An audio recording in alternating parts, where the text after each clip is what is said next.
말씀으로 축원합니다.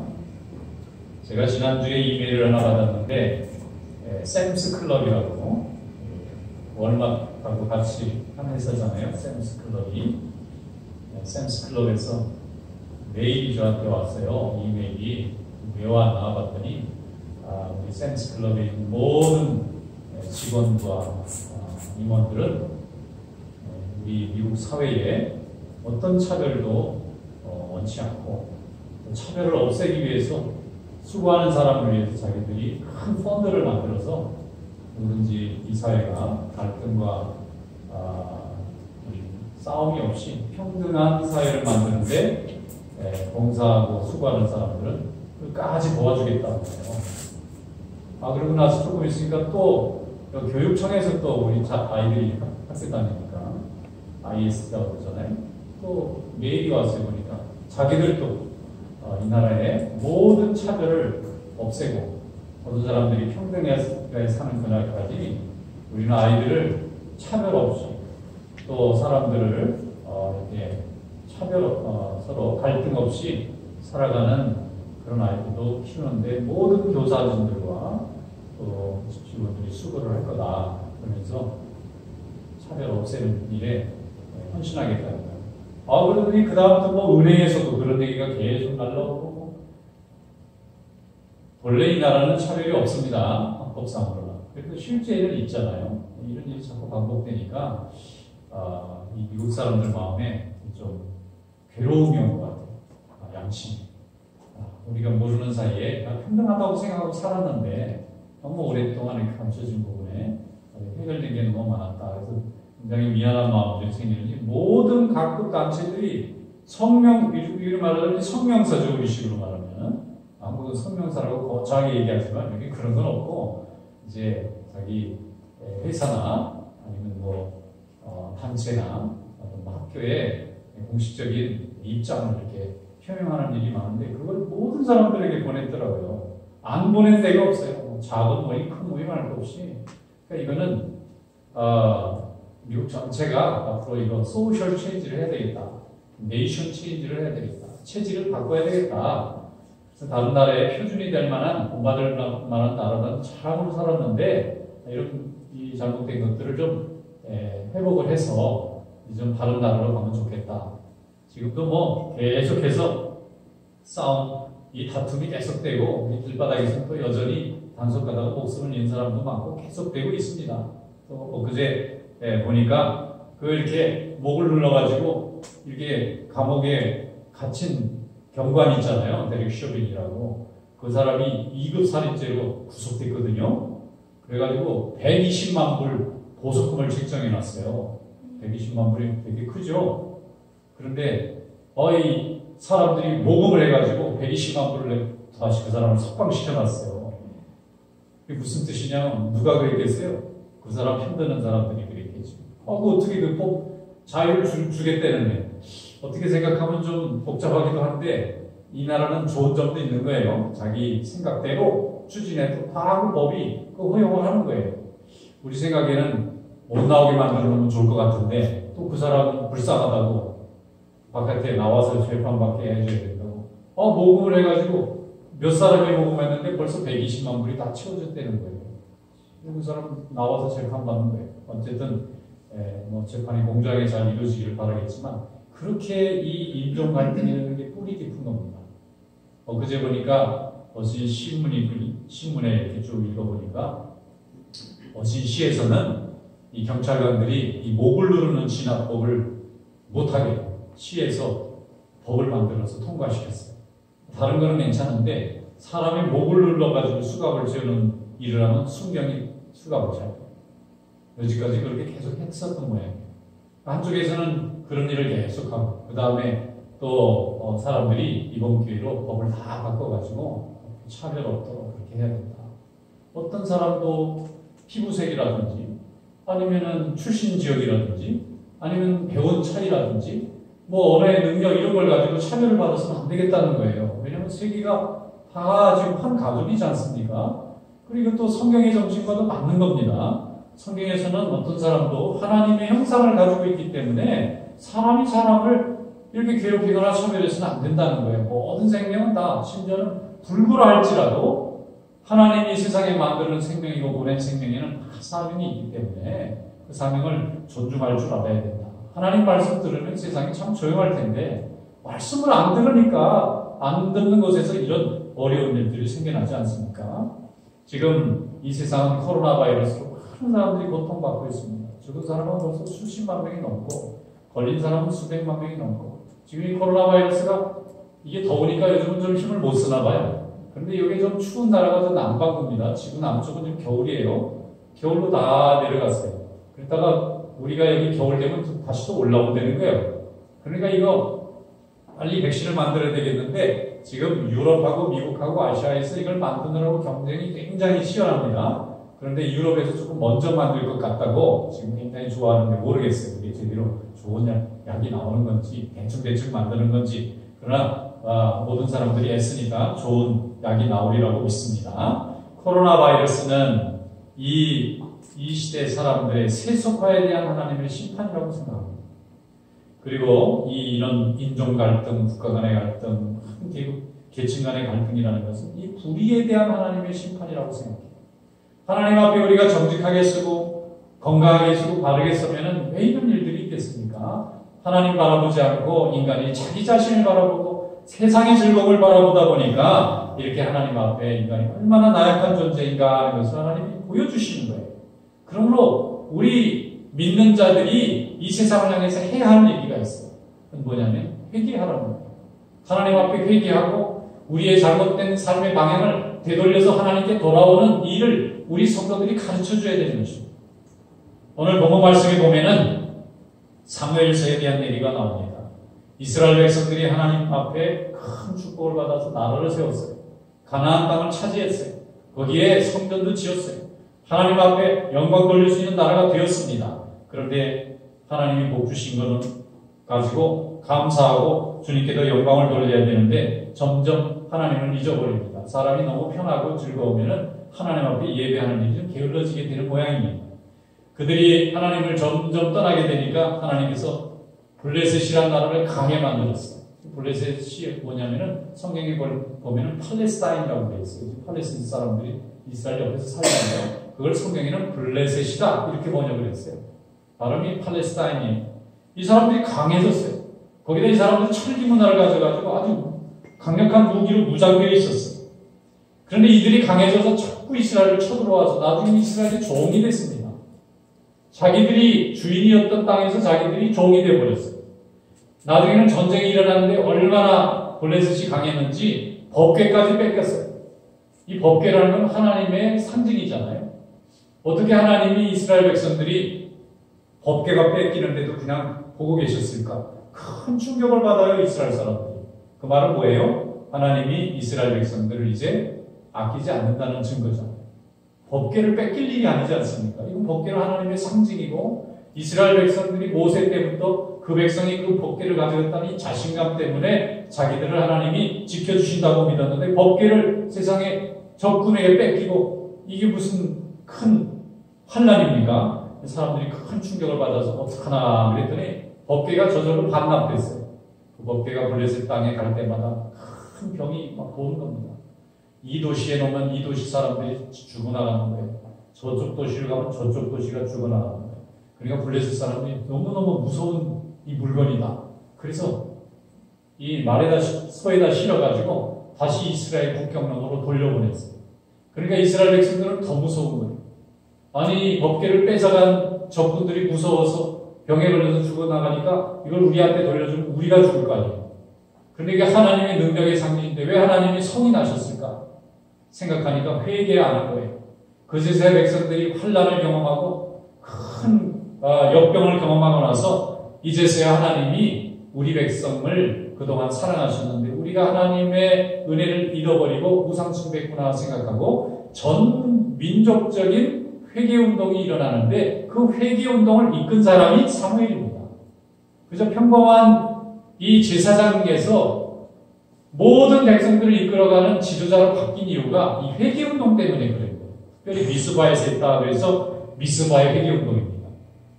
자, 우리 성경 오늘 본문 말씀 한번 열어보겠습니다. 사무엘상 7장 5절, 6절, 9절만 한번 읽어보겠습니다.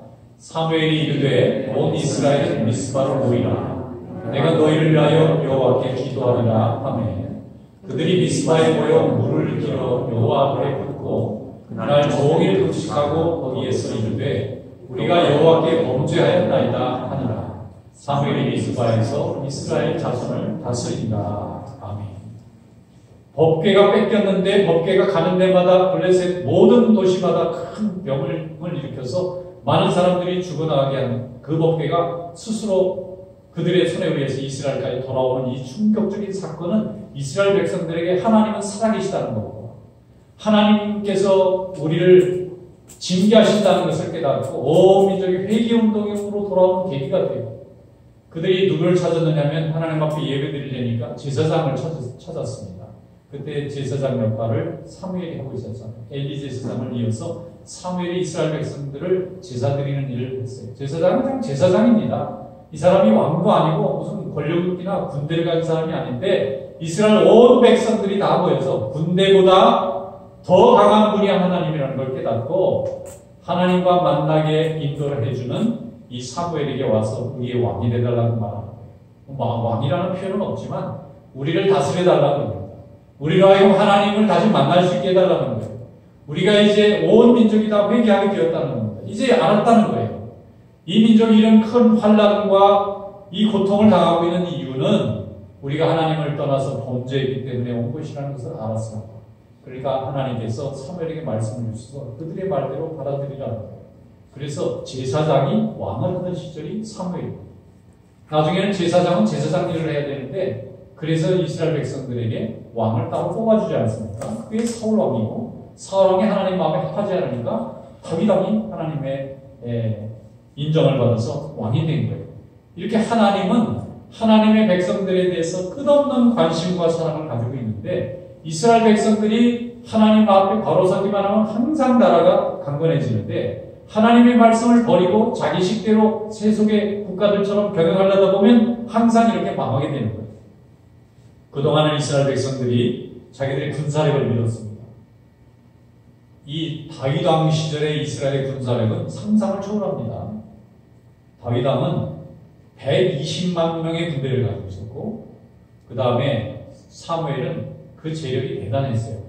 그리고 얼마나 나라가 강했는지 에돔이라든지 아람이라든지 주변에 여러 아말렉이라든지 나라에 거기 총독부를 세워놓고 요새를 세워놓고 파견을 남의 나라까지 식민지로 들 정도로 다윗 시대에 강했습니다. 그런데 이렇게 강했던 이유는 다윗이 하나님 앞에 예배를 잘 드리고 또 성전을 중심으로 나라를 통치했기 때문에 그래요. 그런데 이 다윗과 솔로몬 이후에 이스라엘의 백성들이 하나님을 믿지 않고 우상 숭배하니까 나중에 히스기야 왕 시절에는 나라가 너무너무 약해져서 군대가 10,000명도 안 되는 거예요. 그리고 말도 수백 필밖에 안 되는 거예요. 국력이 다 사라졌어요. 그들은 더 열심히 하나님을 섬겼어야 되는데 하나님을 섬기지 않고 세속 국가처럼 우상 숭배하니까 백성들의 마음이 구심점이었으니까 다 갈라진 거예요. 나라도 마음이 하나가 되고 믿음이 하나가 되고 또 그래서 백성들이 서로를 신뢰해야 강한 나라가 됩니다. 나라가 강해야 남에게 침략도 당하지 않고 스스로의 자존을 지킬 수가 있잖아요. 그런데 이스라엘 백성들이 이 사무엘 시대에 그것을 깨달은 거예요. 자기 식대로 해봤는데 안 되는 거예요. 환난을 경험합니다. 종으로 침략을 당합니다. 어느 정도 침략을 당하느냐면은 블레셋 사람들이 너무 강한 무기를 사용하니까 곡식을 추수할 때쯤 되면 다 쳐들어와서 다 뺏어가고 불질러버리는 거예요. 그러니까 땅도 뺏기고 곡식도 뺏기고 또 거기에 노예로 끌려가고 그래서 하나님 앞에 백성들이 부르짖은 거예요. 하나님 앞에 이 미스바의 회개운동을 울면서 하게 되었는데 하나님 앞에 울면서 기도하는 민족은 그래도 소망이 있다는 거예요.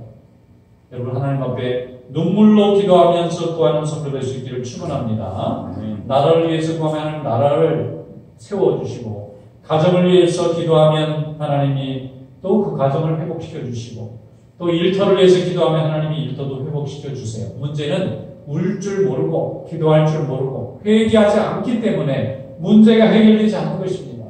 하나님 앞에 간절히 기도하고 금식하고 물을 붓고 온 민족이 기도할 때 하나님은 사무엘이라는 위대한 지도자를 보내주시고 사무엘을 통해서 12지파가 단단히 한 마음이 됐을 때 블레셋이 쳐들어오지 않습니까? 근데 하나님이 우레를 내리셔서 적들이 혼비백산하는 바람에 저들이 다 쫓겨나가고 대승을 거뒀다. 그렇게 기록되어 있어요. 그 대승을 거둔 걸 기념해서 돌을 하나 세워놓고 거기다가 기름을 붓고 이름을 붙였는데 그것이 에베네스, 하나님이 우리를 승리하게 해주셨다라는 이름으로 거기다 붙이지 않습니까? 여러분, 우리가 하나님 앞에 아픔을 느끼고 염려가 생기고 또 낙심할 때에 우리에게는 믿음의 가장 귀한 기회가 온 줄로 믿고 회개와 구원의 역사가 이루어지시기를 주님의 이름으로 축원합니다. 어떤 한센병을 치료하는 의사가 있었는데 한센병은 좀 어렵잖아요. 그래서 성경에 나병이라고 되어 있고 또 문둥병이라는 병을 요즘에는 좀 세련된 말로 한센병이라고 해요. 근데 한센병 의사는 그 문둥병을 가지고 있는 사람들을 치료하는 사람이잖아요. 열심히 치료하다 보면 참 자기도 감염되면 어떡하나 하고 염려가 많이 되지 않겠습니까? 근데 어느 날 이제 병을 열심히 고쳤던 이 의사 선생님이 숙소에 들어와가지고 너무 피곤했는지 이렇게 앉아있다가 보니까 발에 감각이 없는 거예요, 자기가. 내가 너무 힘들게 너무 많이 걸어와서 그런가 보다. 그리고 그래도 혹시 모르니까 바늘을 이렇게 하나 빼가지고 쿡 찔러봤더니 하나도 안 아프고 하나도 안 아프니까 어떻게 된 거예요? 갑자기 그냥 마음이 탁 낙심이 되는 거예요. 이거 나도 걸린 거 아닌가 싶어가지고 고민되는 거예요. 자기가 헌신하는 마음으로 이 한센병 같은 이 환자들을 치료한다라고 수고는 했지만 자기 인간이니까 이게 나에게도 감염되면 어쩌나 그리고 굉장히 위생에 신경을 쓰고 여지까지 오랫동안 일을 했는데 쿡 찔러보는데 쑥 들어가는데도 전혀 통증이 안 느껴지니까 아이고 이제 나는 이걸 어떡하나. 그러고 나서 이제 마음이 이제 굉장히 괴로울 거 아니겠어요. 그런데 그냥 모든 게 다 하고 싶지 않은 거예요. 이게 내가 걸렸구나. 내가 여지까지 애썼는데 내가 이렇게 병자가 되면 어떡하나. 그러고 막 낙심이 돼 있다가 1시간쯤 지난 다음에 그래도 모르게 한번 또 다시 찔러보고 싶은 마음에 콱 찔을 때 어떻게 아프지? 그냥 비명소리가 꽥 나오는 거예요. 그냥 피도 나오고 그래서 이거 아프니까. 그런데 이분이 락 하고 아프면서 할렐루야. 왜 그랬을까요? 병이 안 걸린 게 확인이 된 거잖아요. 아마 자기가 너무 오랫동안 먼 거리를 걷다 보니까 이 발이 마비가 돼서 일시적으로 감각이 없었는데 그때 찔르니까 이게 안 아픈 건데 아프니까 할렐루야인 거예요. 여러분, 의사가 통증이 안 느껴지면 무섭고 통증이 느껴지면 기쁜 이유가 뭡니까? 병의 원리를 알기 때문에 그렇지만 여러분, 아프다고 소리가 나고 좀 소란한 거는 아직 건강하다는 뜻이에요. 근데 이걸 찔렀는데도 아무 통증이 없으면 죽어간다는 얘기예요. 이 사회가 소란하고 우리의 가정이 좀 어렵고 역경이 있을 때 고통이 오잖아요. 폐인이 느껴지면 아직 살아있다는 거예요. 아직 건강하다는 거예요. 그런데 눌렀는데 이게 아무 감각이 없어요. 슬프지도 않아요. 괴롭지도 않아요. 두려움도 없어요. 그러면 더 위험한 거예요. 이건 감각 상실이에요. 양심이 지금 상실됐다는 거예요. 뭔가 이걸 바로 잡아야 되겠다는 의지가 이미 다 꺾여버려서 완전히 아무 자포자기 상태가 됐다는 거예요. 지금 세상이 소란합니다. 병 때문에 소란하고 갈등 때문에 소란합니다. 근데 이 소란한 것이 아주 나쁜 것만은 아닙니다. 이 소란함으로 인해서 우리가 그동안 잘 보지 못했던 것을 보게 하고 우리가 그동안 아팠던 것을 회복할 수 있는 병을 정말 사회의 병, 인생의 병을 치료할 수 있는 좋은 기회도 준 거예요. 그런데 이것을 회복할 수 있는 좋은 기회는 하나님 말씀 앞에 쓰는 겁니다. 그리고 하나님 말씀 앞에 회개하는 겁니다. 우리가 그동안 잘못된 습관으로 병을 초래했습니다. 우리가 잘못된 생각으로 이 갈등을 초래했습니다. 누군가 기도하고 회개하고 하나님 말씀으로 돌아오면 이 나라는 삽니다. 그런데 나도 모르겠다. 나는 아무것도 모르겠다. 나도 무섭다. 묵고 당기고 나는 아무것도 하고 싶지 않다. 나는 이 나라를 떠나가고 싶다. 어떤 사람은 하나님 나를 데려가 주세요. 이렇게 나간단 말이에요. 이게 뭐냐면은 벌써 감각이 잘못됐다는 거예요. 그렇게 하는 게 아니고 우리 성도들은 이럴 때일수록 더 마음을 굳건하게 하고 하나님이 우리에게 주신 기회가 뭔가 내게 온 병이 무엇인지 내게 있는 잘못된 이 이 생각들이 뭔지, 죄의 역사들은 뭔지를 깨우쳐서 하나님 앞에 금식하고 기도하고 통해 자복하는 믿음의 계가 되어야 될 줄로 믿습니다. 믿음이 죽으면 기도가 죽고요. 회개가 할 줄을 모르게 됩니다. 잠잠하고 조용하면 가만히 있다가 사라지는 거예요. 그러므로 우리는 잠잠해서는 안 됩니다. 세상을 향해서 혈기를 내서는 안 되겠지만 하나님 앞에서는 눈물로 부르짖어야 돼요. 이스라엘 백성들이 미스바에서 한 얘기를 성경 자세히 읽어보세요. 그들이 눈물로 기도했다고 되어 있어요. 저들은 눈물로 기도할 일이 아닙니다. 세속적으로 보면 억울한 거예요.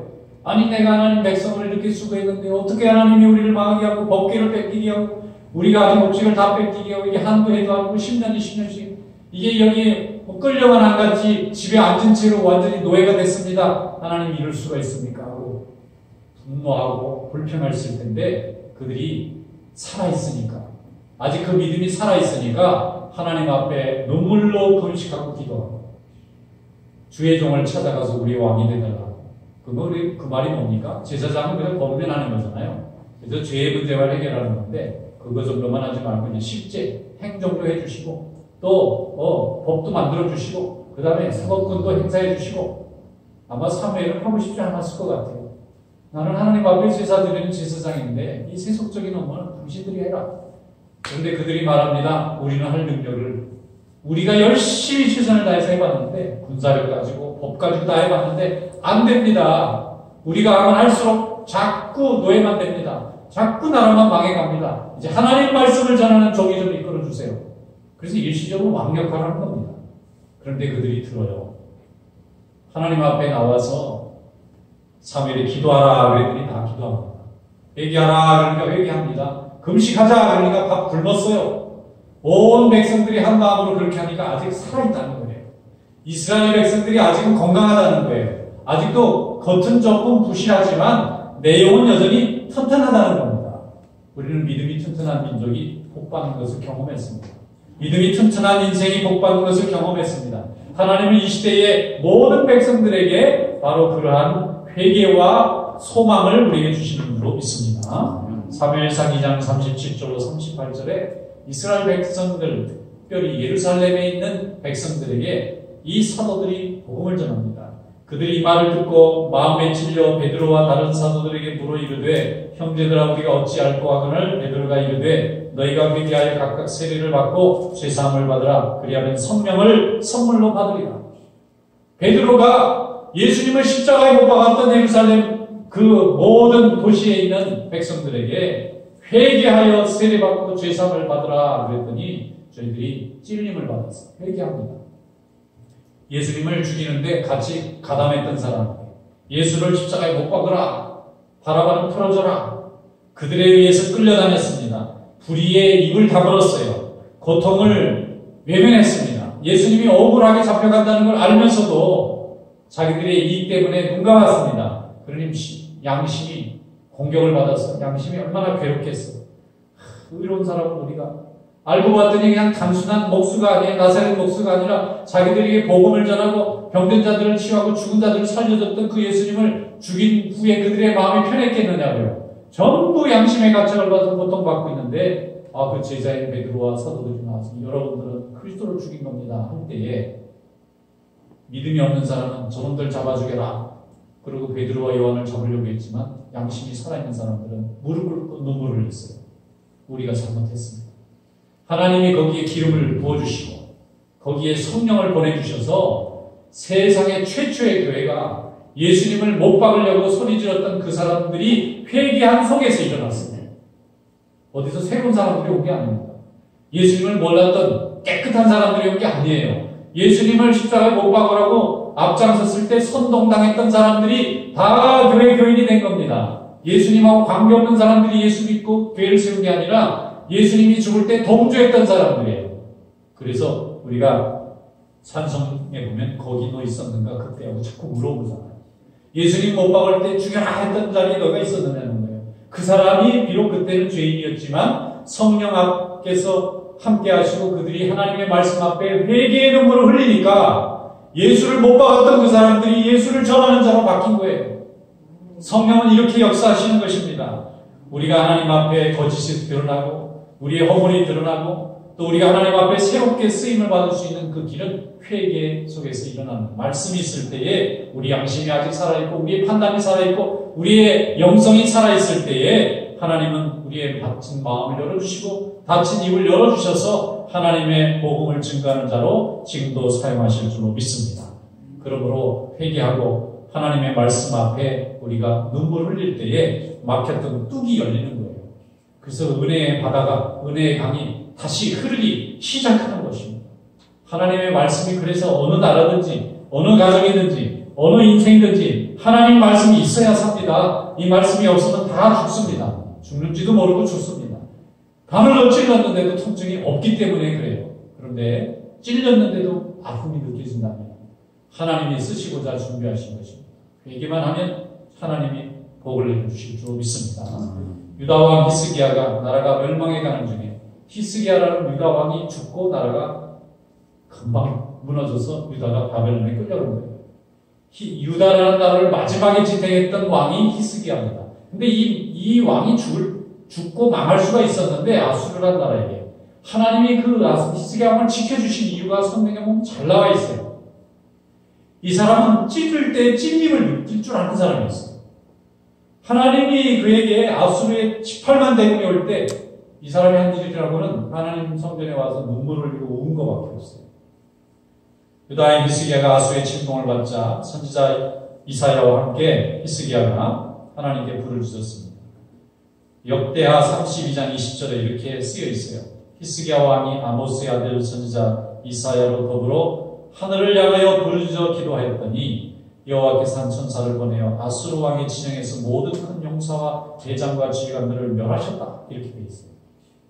하나님이 멸하셨는데 그 능력이 나타나는데 그 시작이 히스기야라는 왕이 선지자 이사야와 함께, 우리 이사야에서 나와 있죠. 그 이사야와 함께 하나님 앞에 통곡하면서 기도했다는 거예요. 선전포고문을 들고 대신들하고 회의하면서 어떻게 하면 좋겠냐 전략 짠 게 아니라 자기가 봐도 이건 게임이 안 돼요. 이건 18만 대군이고 자기 10,000명밖에 없어요. 저기는 어마어마한 군대가 있고 100개의 제국을 이룬 거대한 나라가 지금 완전히 포위하고 공격하고 있고 자기들은 기병도 별로 없고 거기 있는 성인은 다 합쳐도 밖에 있는 성에 지금 공격하는 사람 수도 못 미칩니다. 이거 싸움 해보나 마나. 하나님이 도와주시지 않으면 지킬 수 없어요. 이제 유다라는 이름의 나라가 지구상에서 사라지기 직전입니다. 그런데 히스기야 왕이 하나님 앞에 무릎 꿇고 주의 종인 선지자 이사야를 불러서 함께 기도했더니 히스기야가 싸운 게 아니고 하나님이 싸우셔서 그들이 다 죽고 물러났어요. 나라를 지키는 것도 기도고 인생을 지키는 것도 기도입니다. 회개의 기도가 살아있는 그런 가정과 인생은 아직 건강합니다. 하나님이 놀랍게 사용할 수 있습니다. 미국이 그래서 기도해야 됩니다. 그동안 기도합니다 하면서 대부분 사람은 기도하네요. 교회 가야지 했는데 아무도 안 가요. 다른 사람들은 가라고 잘 얘기하더라고요. 참 젠틀해서. 고맙기는 한데 자기들은 교회도 안 가고 예배도 안 드리고 그러니까 코로나 바이러스 세계 1위잖아요. 사망자. 아니 다른 걸 1위를 해야지 이런 걸 1위를 하면 어떻게 해요? 사람은 전세가 깜짝 놀라는 거예요. 어떻게 미국이 저렇게 호술할 수 있을까? 오히려 우리나라가 더 잘하고 있어요. 그래서 우리나라 막 이 방역을 잘한다고 또 장사가 잘 되고 난리예요. 어느 사이에 우리나라 국방력이 세계 한 7위쯤, 7위쯤 된대요. 어느 사이에 그렇게 군대를 많이 키워놨는지 모르겠어요. 그런데 미국이 회개를 하고 하나님 앞에 예배드려야 되는데 여기는 예배드리고 하나님을 잘 믿어서 복을 받았잖아요. 이 나라의 주인이 누구냐면 예배드리는 사람이 주인이에요. 우리가 예배드리니까 우리가 주인이에요. 그러니까 주변 사람들한테 예배를 잘 드리도록 해야 돼요. 직장 잃고 어려움을 겪는 가정이 있었어요. 아무리 취직을 하려도 취직길이 안 열리는 거예요. 가장이 일터가 없으니까 가족들이 얼마나 고통스러워요. 기분 혹시 상할까? 그렇다고 또 실제 현실적으로는 좀 궁핍하고. 그래가지고 직장 잡느라고 역시저기 막 고생하면서 다니는데 직장이 안 잡히는 거예요. 너무 안타까워서 권사님 한 분이 그 집사님을 부른 거예요. 집사님. 그렇게 열심히 이렇게 취직시험 보고 하는 것도 좋은데 기도해야죠. 기도, 이거 창피해서 그냥 얼굴 부끄러워서 교회를 못 나가겠다는 거예요. 물어보면 취직했냐고 물어보면 아직 못했는데 말도 한두 번이지. 이거 너무 그냥 창피하고 부끄럽고 그래서 사람 만나고 싶지도 않고 교회 나오고 싶지도 않고 그냥 사람들만 뭐 피하고 싶고 누가 좀 나도 밥 사준다 그래도 아이 바쁘다 그러고 바쁘지도 않고 사실 배고픈데 나가지도 않고 그렇게 그냥 사람들 차단했고 사니까 더 죽겠다는 거예요. 그러니까 이제 하나님 붙잡고 기도해야 되지 않나요? 우리가 여태껏 배운 게 그거 아니에요. 그래가지고 원사님하고 부인 집사님하고 매일 시간 정해가지고 교회 아무도 없는 시간 나와서 기도한 거예요. 기도했는데 마지막에 기도 끝날 때쯤 될 때 딱 취직됐다는 거예요. 직장을 받고 나니까 그래서 그 집사님 젊은 집사님 하는 거예요. 처음부터 기도할까? 그러시죠. 처음부터 기도했어야 되는 거예요. 그런데 모르면 경험해보고 배우는 수밖에 없잖아요. 해볼 대로 다 해보고 동창 다 찾아가고 옛날 동업자들 다 찾아가고 안 되는데 교회에 나와서 날마다 기도하고 정해놓은 시간에 끝나니까 하나님이 딱 맞춰가지고 좋은 직장 열어주셨다고. 그거 그냥 그분이 간증이고 체험이고 그분은 또 그렇게 체험하시죠. 여러분 하나님은 이 시간에 우리로 하여금 기도로 부르시는 줄로 믿습니다. 빌립보서 4장 6절 7절 아무것도 염려하지 말고 다만 모든 일에 기도와 간구로 너희 구할 것을 감사함으로 하나님께 아뢰라. 그리하면 모든 지각에 뛰어난 하나님의 평강이 그리스도 예수 안에서 너희 마음과 생각을 지키시리라. 오늘 이 하나님이 우리 마음을 지켜주시는 이 평강을 기도와 간구 가운데 이루어가는 귀한 종들이 되시기를 주님의 이름으로 축원합니다. 기도하겠습니다. 거룩하신 하나님 아버지